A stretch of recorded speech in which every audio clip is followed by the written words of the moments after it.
5v5 was not an improvement or a mistake. It was a compromise. I think that is the most important sentence in this whole thing. Reacting to your hot takes live. If you want to send me your own hot takes, the link to my Discord is down below. And if you like this stuff, feel free to subscribe. Anyways, here we go. Give Pharah free fly, unlimited ammo, and remove her ult. Okay. That's a lot. Let's I'm gonna read through this and then we'll so keep the title in mind. I think that's just part of it. But if you think this is unbalanced, you can just adjust her HP. Maybe down to 25 HP. I envision a more pure and simpler Overwatch. Currently, Overwatch is like a game of football where everyone gets to be quarterback. But yes, basically I want Pharah to move freely and unhindered in all three axes. Give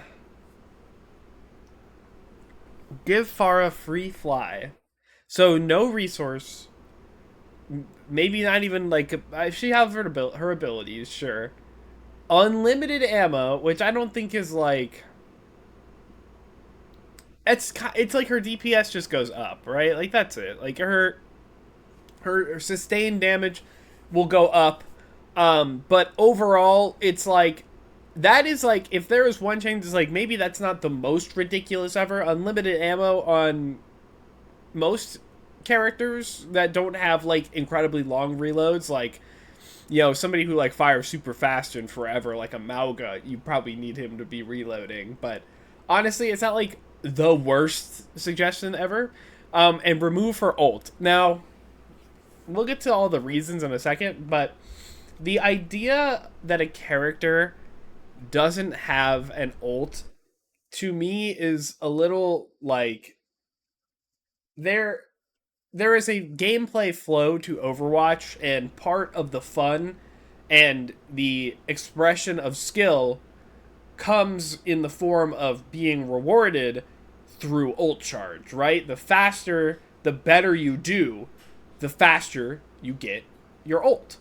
And that is a very, honestly, I would say fundamental loop. So I would definitely like, what's it called? I would definitely keep her with an ult. Hold on, I'll be right back. Okay. If you think this is unbalanced, you can just adjust her HP, maybe down to 25.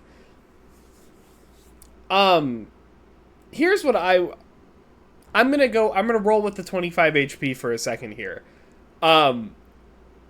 If Pharah were if you were had to play Pharah with this Pharah, right? Free fly, unlimited ammo, 25 HP. Pharah would never, ever, ever move. She would spam you from the safest position possible and never get anywhere close to you. Ever. That's what that play style would be. There would be no playmaking on Pharah. It would be play. You can't do anything. You cannot. You're not like dive bombing in because you have 25 HP. If anyone even recognizes that you're there, you're dead. So it would be the most uninteractive version of Pharah ever. Just hands down. The best way to play her would be so incredibly boring. And that goes for even if she didn't have 25 HP. Let's be real. Free flight is a cool idea in concept, but in practice, the best solution will always be to stay far away and stay in the skybox and stay on cover, and that's it, right? That is honestly like it's closer to pre-rework Pharah than I think it leads on at first. So yeah, I don't even think giving her 25 HP would do anything. In fact, it would make the situation probably way worse. And apparently this is also a pure and simple Overwatch. I will what's it called? Like to talk about the everyone gets to be quarterback mentality of Overwatch is that everyone on a team in Overwatch should be able to have an impact on the match. And do I think everyone needs to always have an equal impact all the time? Maybe not. I don't think so.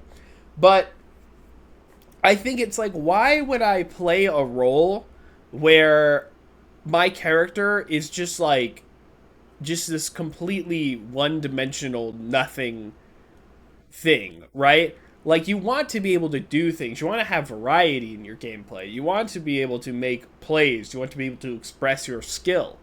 I think the pure and simple Overwatch, at least that this change tells me, is not really indicative of that. So, end of the day, not my favorite. This is a flaming hot Cheetos take, you know what I mean? Okay, we're gonna go on. I got role passives here. This is started by, I don't know who it's started by because I'm in streamer mode. So, check out my Discord if you want to know who it's started by. Anyways, all right, role passives should be chosen or abolished. Let's see what they have to say. I'm going to read as much as possible first. So, this take is inspired by Paladins and the new passive swapping event we are having this season and coming of this season, right? This might also fix the counter swapping problem we are having currently. The idea is when you load into a game, you will have a choice of 3 passives depending on the role. These passives will replace the current passives, I assume role passives, and can change each season to keep things feeling fresh. These passives, once chosen, can't be swapped. An example of them could be tank. Healing passive and shields start healing 30% sooner.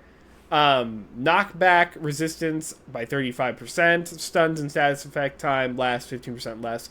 They would need play testing and balancing, but each passive would benefit a few tanks the most. If you swap off of the tanks that benefit from the passive you chose, then you will be at a disadvantage. Passives would probably need to be viewable as soon as they are picked and will give each team an idea of what team comp and characters play. This would also fix the DPS passive issue that just benefits a few characters regardless of what it is. If you can choose, then you can choose a passive for the characters you want to play. There are 2 big things I want to talk about this kind of idea, right? Because people have talked about this. This is a very MOBA kind of thing, right? Choosing your build effectively. Obviously much more streamlined, but the thing about Overwatch that I love, and I think that we take for granted a lot, is that when you see a character, right? You see Ashe running down the map, right? You know at all times exactly what she's going to do, right? You know her entire toolkit. You know its cooldowns. You know the damage it does, right? There's very little variance when it comes to the things that characters do, right? So you know how to play around an Ashe at all times because of her options. Now you have to keep track of her cooldowns, and that's also part of the fun, right? But you don't see an Ashe and have to wonder or check what build she's running, what abilities she has. I mean, obviously this is a different, like, it's an example outside of the role passes, but like it's the larger point, right? You don't have to check her abilities. You don't have to check which ultimate she has. You don't have to check what items she has. So to me, having variance like this is just adding unnecessary complications to this aspect of the game that, again, I think we take for granted. I think this is a very good aspect of the game that we can just see something and know exactly what they're capable of and how to play around it, right? And formulate the plan immediately. Because the game is so fast. The game is too fast for me to have to check my scoreboard and, you know, and like the info given to me and try to see, like, and try to remember what passive each person has picked. Especially because you kind of also have to keep track of your team's passives in some regards to know how tanky they may be, how much damage they're going to be doing, right? So then you can formulate your own plan around it.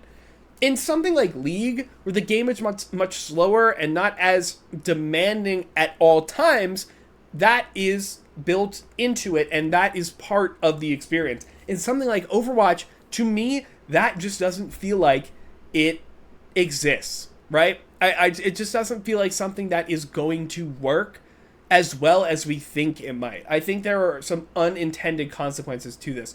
However, I would like to also talk about the idea about, so let's say each role has, like, we'll go off this, like each role has a choice of 3 passives, right? Now, we know that right now, the DPS pass, or like certain passives benefit some characters more than others, and that's a flaw with the role passive design, right? And typically it benefits a lot of the all-rounders, like the DPS and all of them, like they benefit a lot from them. I think like right now, super low-key Sigma benefit, even though he doesn't need any really of the passives to function as a character, he just gets to have all those extra buffs, and I feel like he has benefited much more than most of the other tanks that they are like chosen, like included to actually benefit, because he already does everything and now he gets to do everything better, right? DPS passive is the same way. Sojourn, Tracer, these all-rounder characters, they're going to benefit from this the most and more often than the characters like Hanzo, right? So the idea of giving 3 passive that you choose from so that there's more options and it limits the things the other people do, I do think that also has a problem in itself, where there's probably going to be passives that, let's say for Hanzo, right? If you take the DPS let's take all of the DPS passives, right? The movement speed after kill, I think that was really old. The reload speed after kill, and the DPS passive, right? None of them are great for Hanzo, like at all, right? I'm gonna just say, like, let's just say that the DPS passive is the best one, right? And that's kind of the one you always have to pick, because Hanzo doesn't really benefit from the other 2. What about Sojourn? Sojourn benefits from all 3 very well.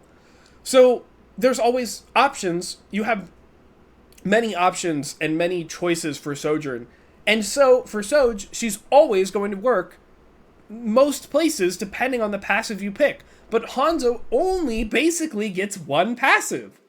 That kind of only works for him. Now, I think the idea is that there's always going to be one that you can fall back on. But to me, that has not really fixed that problem about certain characters benefiting from the idea of these passives more than others. It just kind of has taken a new shape. So, to me, this isn't going to work. I don't think that this will actually solve the problems and will introduce new ones that are kind of unforeseen. So, in my opinion, this is a hot take. I think this is hot, right? I do not think role passives should be chosen. Now, should they be abolished?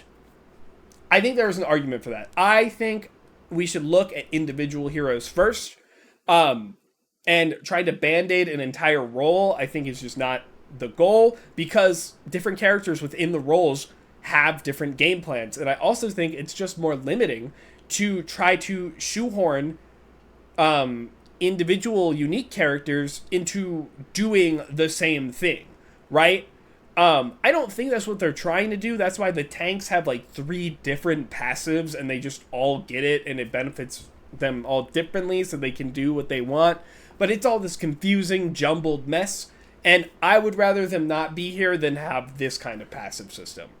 I'd rather them add old tank passives individually rather than to an entire squad of characters. I probably am not going to go through. I'm not going to go through all the comments, because the next 2, or at least the next one, is going to take a lot of time to get through. But if you feel free to read through them, again, this is in my Discord. You'll be able to find these. So, My final one here, and excuse me, I need to take a large drink of water. Oh my god. Okay. The game is not going back to 6v6. This is the game now. I'm actually just going to read this. I've already read this before. I want this just to be said, spoken in the words. The game. This is the game now. Let's focus on improving this one rather than daydream about the devs completely reworking the game. I wish we didn't need to go to 5v5. I think it makes the game worse at higher levels, but people act like they did it for no reason. No one wanted to play tank. Like, full stop. If you played tank in Overwatch 1, you remember DPS Q 12 minutes, support Q 8 minutes, tank Q instant. Tank is a hard role. It requires the most game sense. It requires coordinating the team. It requires eating every single cooldown in the game constantly. The amount of times I would call for a rotate into the left room on Anubis, hold my Rhine shield up only for 2 people to walk around late and die to Bastion is insane. And if you didn't have a tank duo, have fun trying to play with Hog or Ball as your other tank. Tank coordination was the most influential factor to determine match rate. Ryan Diva into Winston Hog is just such a beatdown from the start. Overwatch 1 was an amazing game, but it had insane peaks and super low valleys. Overwatch 2 traded that for a more steady gameplay experience. People look back at Overwatch 1 with rose-tinted glasses and forget just how awful some of the matches could be. 5v5 was not an improvement or a mistake. It was a compromise. I think that is the most important sentence in this whole thing. It was for queue times and match quality. It has a lot of its own issues, but this is how it is now, so let's focus on improving this game rather than pretend like everything would be fixed going back to 6v6. This is something I have preached a lot. I preach this all the time. You can prefer 6v6, you can miss it, you can think it's much better, you can think 5v5 is bad. But just whining about going back to it will never ever solve the problems. What do you like about 6v6? How do we get that to 5v5? How do we get something like that to 5v5? That's the question you got to be thinking, right? Is it sometimes maybe those solutions aren't viable? Maybe we got to find another way. Maybe we have to find something that's evocative of what we loved about 6v6. I'm going to go through this just really quickly, just like kind of point by point. He says, I wish we didn't need to go to 5v5. I think it makes the game worse at higher levels, but people act like they did it for no reason. This is true. I think competitive play does get a little more dumbed down, right? That's the problem. And I feel like a lot of pros, higher level streamers, vocal voices in our communities don't like 5v5 because the game is just not as in-depth as they had once known it to be. That is a problem on paper. In my opinion, Overwatch 1 got to a point where metas were so figured out, tank combinations were so overbearing, that, in fact, the super duper micro was the only thing that mattered anymore. Because playing, it became the thing about League of Legends. Okay, again, another League example. The reason I don't play Summoner's Rift at all is because it makes no sense to me on just like a level of like, I hop into a game and I know what I'm doing. I would hop into a game and I'd be yelled at by other people on my team, my friends, because they'd be like, do not hit a minion. Do not do this. I'm like, why? How am I supposed to know that? What does that even mean? And it comes to a point where that is so ingrained and influential in the game, that is so core to the game, but it doesn't make any sense to a new player, that like, that is like what silver people do, right? The optimization of that game was so hard and high that there is no inherent fun in League of Legends because you have no idea what is going on and you will never win. You have to go in with the knowledge that you are going to want to learn how to play the game the way the game doesn't tell you how to do it, right? I think this is not good. I think there should be levels. There should be ways that you can jump in and see the depth at certain levels of play. and continue. And then once you get to that depth, then it's like, I want to learn more. What's the next step? Okay, I see the next step. I'm going to improve it, right? There shouldn't be this really high barrier to entry. It should be a gradual stepping stone kind of deal, right? I think the later we got into Overwatch, it got a little closer, at least at the higher levels, to larger gaps between effectiveness, right? If you didn't understand that Winston Roadhog was terrible, or if somebody didn't understand that, everybody in the lobby suffered for it. Or at least on your team. Because the other team that understood that Diva and Winston was a much better pick and was always going to be better than your thing, that was it, right? People held games hostage, not even for something of their own fault, because they literally didn't know any better, or they could not execute what was becoming a harder and harder barrier to know. And again, the game doesn't tell you these things, right? There's nothing in the game that tells you about comps and space. So you have to be on your own, wanting to seek out this information. And I feel like if you have too much of that, if there is not inherent value found, fun and skill found at all types of play, there is a problem there. And I think Overwatch 1 started to gain that problem, and I think it is just exacerbated by the fact that the tank combinations overall were so overbearing. Hi, welcome in, Tom. I'm looking at your take. This is an incredibly base take, I'll tell you right now. Tank is a hard role. I already talked about that today. I already talked about it. That is the appeal. I think that is the fun of tank, right? It is a hard role. You're going to take all the game sense, coordination, the cooldowns, but that's the fun of it, right? That's why I like tank in Overwatch 1. In Overwatch 2. I didn't even like tank in Overwatch 1. Tank is I would call him my main role now. I hated tank in Overwatch 1. I liked the characters in it, but playing tank in Overwatch 1 was just, it felt like you couldn't do anything, but if you didn't do exactly what you were supposed to, you were going to lose. You had very little agency over making a play, but if you weren't doing every single micro thing right, and again, I came a lot from comp and team environments, but if you didn't do everything single micro thing right, you had way less of a chance to win, right? That was my problem with Overwatch 1 tank. Overwatch 2 tank, I think it alleviates that. The floor is open. There is much more variety in how you play it and what you're allowed to do. And that is much more fun to me. Anubis, blah, blah, blah. Tank coordination was the most influential factor to determine... Tank coordination was the most important factor to determine match rate, right? We already talked about that. Overwatch was an amazing game, but it had insane peaks and super low valleys. Overwatch 2 traded that in for a more steady gameplay experience. This isn't just an Overwatch 2 thing. Overwatch 1 had consistently moved towards that more steady experience, right? 1, limit the amount of characters. You're allowed to only have one of each character on a team. 2, make it role lock. 3, make it 5v5, right?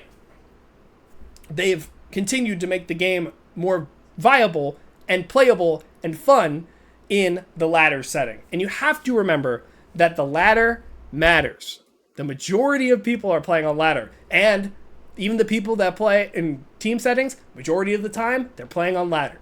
Why does this matter? Of course it matters. Well, it matters. Everybody plays ladder, right? And if the experience on ladder sucks, who cares what the experience in a team environment is, right? Who cares? If playing the game regularly sucks, why would I care if it is only good if you have 6 people who all know what they're doing and are all on the same page? That is too much to ask for. It is especially too much to ask for in ladder. You can never expect everyone to have that much teamwork. It makes the game super frustrating and unfun, and the only way it felt like you could rank up was to be so much better than the level that you're playing at, so where you kind of ignore all of this, right? Nowadays, your influence on the match is felt 5 times more on every role, in my opinion, at least. So, it's not a perfect solution. The competitive aspect does suffer. The depth of the game has shallowed a little bit. but it is the necessary compromise, like he said. Again, Tom, I'll shout you out here. The 5v5 was not an improvement or a mistake. It was a compromise. That is like the most important thing I think people have to understand. This is the most important sentence to know about. So, yeah, I agree. We already talked about like the rose tinted glasses, all of that, and again, I've talked about wanting people to understand that like we should be more constructive with our feedback about 5v5. So, okay, let me see what Tom said over here. For a long time, I championed OpenQ. I love the mix of comps and creativity, but the reality was that a few amazing creative games were stomped out by 5 DPS, 1 healer games. Exactly, right? I also think that Roll Q was objectively good in making comps much more like interactable. You get to go really in depth into the comps because they limit the amount of things that you can play at one time. So you can really go more into depth about how you interact with every character on the field and the macro comp in general, right? Think about Goats. Now, Goats was in OpenQ era, but indulge me for a second. For the most part, it was the same 6 characters every time, every map, with very few exceptions, right? Goats is considered one of Overwatch's best metas by a lot of people, if not the best meta, peak Overwatch, if you want to go that far, because you could go so micro in depth, because you knew what you were going into every single match, right? Roll Q gets you closer to this much more consistently, right? So I think OpenQ is cool in theory for, again, the tippy top, but it just does not work. And it consistently makes the experience better for everybody when you go into Roll Q. Same thing, right? It's making the game fun to play on ladder for the majority of the people for the majority of the time they're playing the game. That is the game, right? And that's going to do it for me. Thank you guys so much for watching. One more reminder, my Discord is down below. If you have any of your own hot takes, you can send them to me. The rest of my socials are there too. If you want to send me a comment, do any of that good YouTube stuff, like, comment, subscribe. It really does help me out. If you want to argue with other people in the comments, go right ahead. This is a very contentious topic, I think. Also, I do these live on twitch.tv/Lane Hemingway, Tuesdays, Thursdays, and Saturdays. There should always be a discussion every single time I go live. Always something to chat with me about live and in person. But again, thank you guys so much for watching. Have a good day.